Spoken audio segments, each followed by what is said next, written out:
Hey, what's up guys? It's Jay here. Today I had a conversation with one of my friends who's looking to become a bartender. Now, she's lucky because she already knows tons of people in the scene, right? Her biggest problem is she just doesn't know how to bartend. So fair enough, right? So she asked me, what can you tell me that will help me in the next 3 months step up from being a bar back or a server into a bartender, right? Like, what can I do? The management has already said, like, look, I'm going to promote you, but you need to know how to bartend. So what are some tips that you can give me to get there quickly? So probably the most important thing is confidence, right? If you're going to bartend at a nightclub or a pub, it's not so much about like very amazing service, wine and dine. It's more about giving the customer kind of a fun experience or serving things really fast, but having the confidence to go in there and just like kill it. You know what I mean? Like, when people are yelling at you and being belligerent, you're just like keeping your cool and you're just like, yep, everything's fine. I know what I'm doing. This is okay, right? So that comes over time. Things that really help, and I'll be talking about this a little bit later, is having product knowledge and also the muscle memory to do the job. So now let's jump into product knowledge. So you need to know what you're selling. You need to know beer, what kind of beer you have. Do you only sell lagers? That's fine. Do you sell pale ales as well or IPAs? Right? You need to know the difference between those. Why does an IPA taste a little bit more bitter and has a hoppy flavor? And why is a lager very light and not too dangerous, right?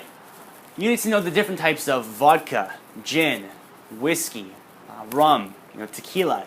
For a lot of places that are very fast-paced, they don't sell wine, but more restaurants and wine bars do sell that, right? So you don't need to know so much about wine in a lot of bartending situations, but some situations it's very important that you know a lot about wine. So to move up, and for her, this is some advice to her as well, and everyone out there watching, to move up quickly, you need to have someone that is mentoring you, right, that's going to guide you through the process. So she already has mentors, right? Now she just needs to hound them every day to get an opportunity to learn how to bartend, right?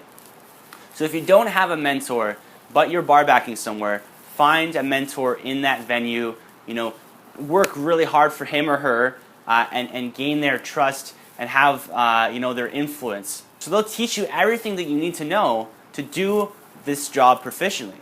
Another thing is getting comfortable pouring the alcohol. So if you have a draft system, a draft beer system, you need to get comfortable pouring that, and that just takes time. Like I said before, get someone to give you the opportunity to just try it out when you're bar backing, right? Or pouring alcohol, right? So some people do free pouring, right? And that's just, you count it out, like usually a 4 count. And a lot of other countries, they actually have to measure it out, right? So that's how it is here in Canada.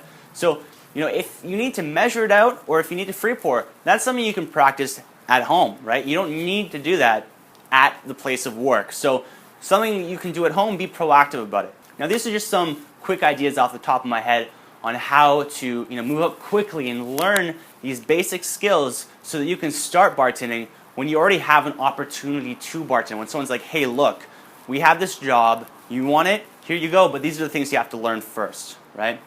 So if you learned something from this video, share and subscribe. Have a great day, and until next time.